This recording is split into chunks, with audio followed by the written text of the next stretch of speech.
another video session और आप देख रहे हैं physics video lecture with Subhashish Das sir.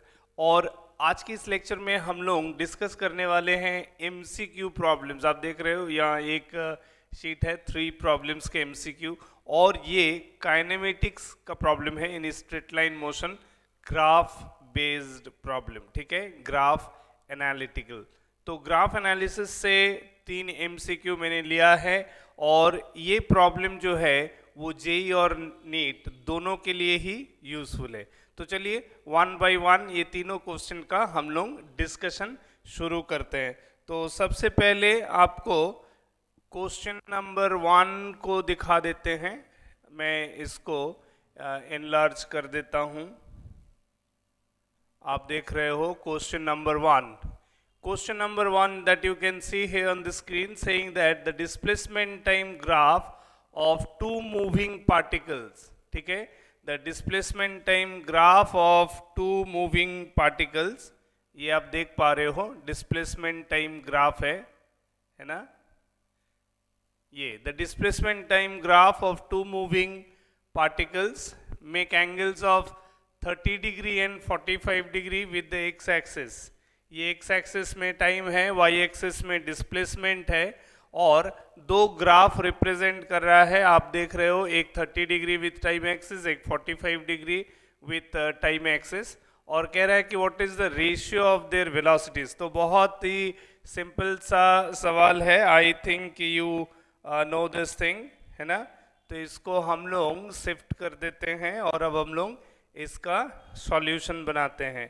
तो देखो, जैसे कि हम लोग जानते हैं पहला क्वेश्चन का सॉल्यूशन करेंगे, तो जैसे ही हम लोग डिस्प्लेसमेंट टाइम ग्राफ है ना, डिस्प्लेसमेंट टाइम ग्राफ लेंगे, वाई एक्सिस में डिस्प्लेसमेंट, एक्स एक्सिस में टाइम, तो हम लोग जानते हैं जो वेलोसिटी होता है वो rate of change of displacement D S D T, यानी कि slope of S T graph. S T graph का जो स्लोप होता है वही वेलोसिटी को रिप्रेजेंट करता है। तो इसका मतलब अगर हमको पहला स्लोप 30 डिग्री पे दिया है, ठीक है, तो इसका मतलब इसका velocity v1 will be the slope value of this graph which is tan 30 degree, यानी 1/√3। ठीक है, और उसी में दूसरा ग्राफ का अगर मेरे को angle with time axis 45 degree दिया है, यानी कि इसका वेलोसिटी जो है वो हो जाएगा slope of this straight line which is tan theta, यानी tan 45, जिसका वैल्यू होता है 1।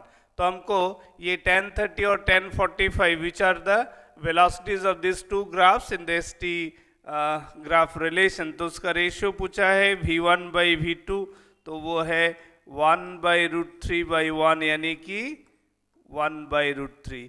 तो आप देख सकते हो, आप यहाँ देख सकते हो, ये जो हम यहाँ इसको ग्राफ को आप ध्यान से देखो, तो ये जो 4th ऑप्शन है, ध्यान से देखो आप, ये जो 4th ऑप्शन है ना, ये 4th ऑप्शन आपको दिख रहा होगा, ये 4th ऑप्शन 1:√3 ये आंसर है। 4th option D is the correct answer of this particular question.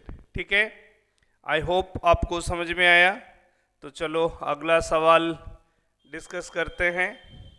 तो नेक्स्ट क्वेश्चन जो है वो है relating to the second graph. पहले सेकेंड ग्राफ को हम लोग समझ लेते हैं।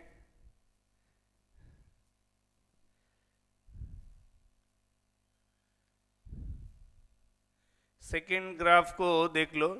Second graph is again saying that it is a body starting from rest moves along a straight line with constant acceleration। एक बॉडी रेस्ट से स्टार्ट कर रहा है और उसका कांस्टेंट एक्सेलरेशन है, और हमको 4 ग्राफ में से करेक्ट ग्राफ है ना, 4 ऑप्शन में से करेक्ट ऑप्शन ढूंढना है, और वो है वेलोसिटी वर्सेस डिस्प्लेसमेंट, है ना।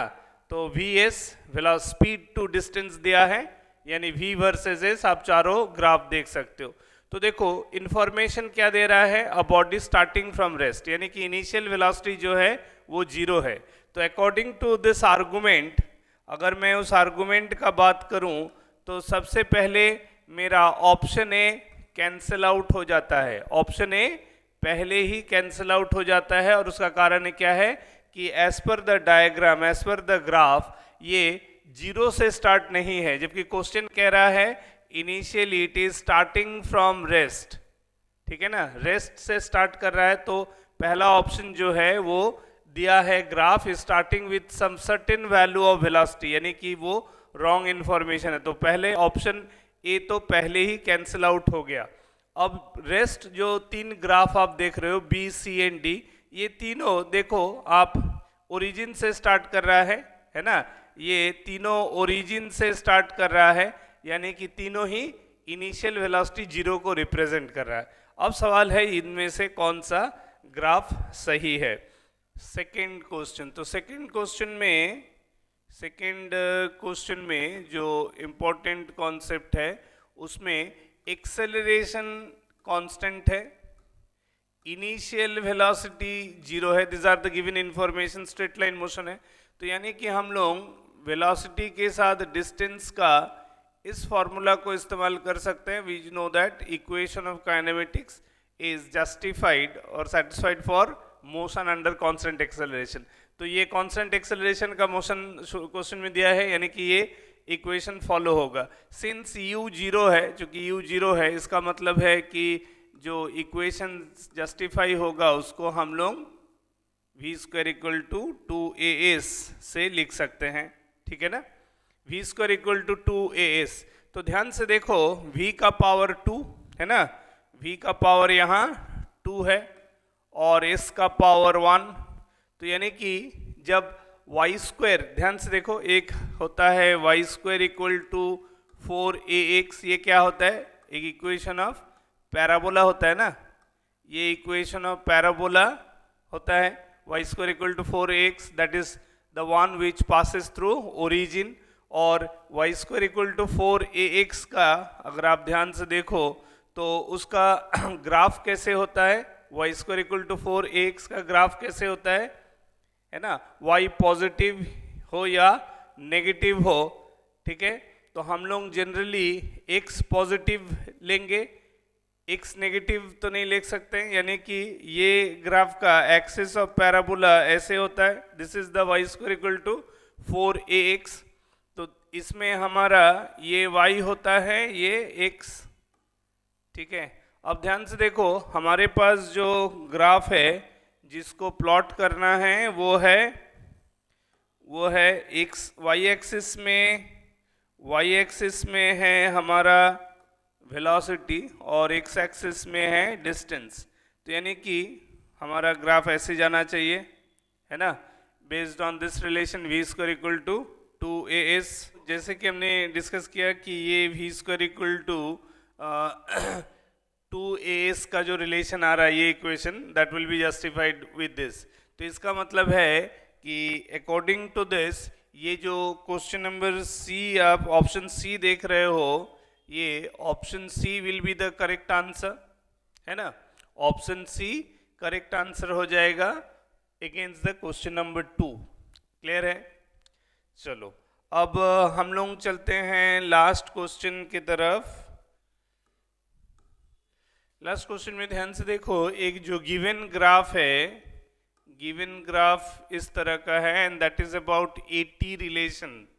ये AT ग्राफ है, it is shown like this, ये एक लाइन है ऐसे पैरेलल आया एक्सेलरेशन से, फिर लाइक दिस। तो इसका मतलब है ये अगर गिवन ग्राफ है तो ये शो कर रहा है during this much interval, during ये t1 सेकेंड, तो हम लिख सकते हैं during t1 second, during t1 second acceleration is constant, acceleration is constant means velocity will increase, है ना, वेलोसिटी विल इंक्रीज, इसमें कोई डाउट नहीं होना चाहिए, पहला। दूसरा है, ये फर्स्ट पॉइंट है, दूसरा पॉइंट हम लोग लिख सकते हैं, दूसरा पॉइंट लिख सकते हैं ये T1 से इसको अगर मैं T2 लूँ तो ड्यूरिंग लिख सकते हैं during T2 minus T1 second, इतना सेकेंड तक no acceleration means velocity is constant, ठीक है। और फिर फाइनली आफ्टर T2 अगेन फिर से कांस्टेंट एक्सेलरेशन है, आफ्टर T2 एक्सेलरेशन फिर से कांस्टेंट है, same as that of the value of acceleration which was available during the first T1 second, है ना। Constant acceleration after T2 instant is further indicating that velocity will increase again. तो क्या हुआ कि शुरुआती कुछ इंटरवल तक, है ना, कितना एग्जैक्टली वो ग्राफ में मेंशन नहीं किया है, तो हम लोग मान लेते कुछ समय तक, है ना, कुछ समय तक एक्सेलरेशन कांस्टेंट है तो वेलोसिटी डेफिनेटली इंक्रीज करेगा। उसके बाद एक्सेलरेशन गायब है यानी कि वेलोसिटी कांस्टेंट रहेगा। जो फर्स्ट फेज ऑफ मोशन का जो एंड पॉइंट का जो वेलोसिटी इंक्रीज करते वक्त जो लास्ट इंस्टेंट का वेलोसिटी था वो अब अगला कुछ इंटरवल तक, कुछ ड्यूरेशन तक कांस्टेंट रहेगा, फिर वेलोसिटी उसके बाद फिर बढ़ने लगेगा। तो बेस्ड ऑन दिस हम ये कह सकते हैं, हम लोग इसको ये कह सकते हैं, ध्यान से अगर देखो तो ये जो डायग्राम है, first one is indicating option A जो है, ये ऑप्शन ए जो आप देख रहे हो, फर्स्ट ऑप्शन ए में आप ध्यान से देखो, velocity is first increasing then constant then decreasing, तो ये तो नहीं होगा, ठीक है। दूसरे में वेलोसिटी डिक्रीजिंग फिर जीरो फिर कुछ समय बाद इंक्रीज कर रहा है, ये भी नहीं होगा। तो थर्ड ऑप्शन में velocity first increasing then constant then again increasing, yes this is the correct option according to the concept, है ना। हमने यही कहा था कि एक्सेलरेशन पहला जितना समय है उसमें अगर कांस्टेंट है तो वेलोसिटी इज इंक्रीजिंग, फिर एक्सेलरेशन गायब है यानी वेलोसिटी कांस्टेंट, फिर एक्सेलरेशन कांस्टेंट है यानी वेलोसिटी फर्दर इंक्रीज करेगा। तो option C will be the correct answer. तो आपको पता चला कि किस तरह से हम लोग एक प्रॉपर कॉन्सेप्चुअल वे पे एमसीक्यू को आर्गुमेंट कर सकते हैं और बहुत आसानी से जेई और नीट लाइक जो एमसीक्यू एग्जाम है, जिस एग्जाम के लिए आप प्रिपेयर कर रहे हो, और बहुत आसानी से अपना लर्निंग को कॉन्सेप्चुअली आर्गुमेंट के सहारे प्रॉपर और एक्यूरेट आंसर की तरफ लेके जा सकते हो। So keep watching this channel videos, और बहुत इंटरेस्टिंग और इम्पोर्टेंट इसी तरह का MCQ discussions based on variety of questions, variety of concepts for your JEE as well as NEET upcoming examinations के लिए आपके लिए लगातार आते रहेंगे। So thank you.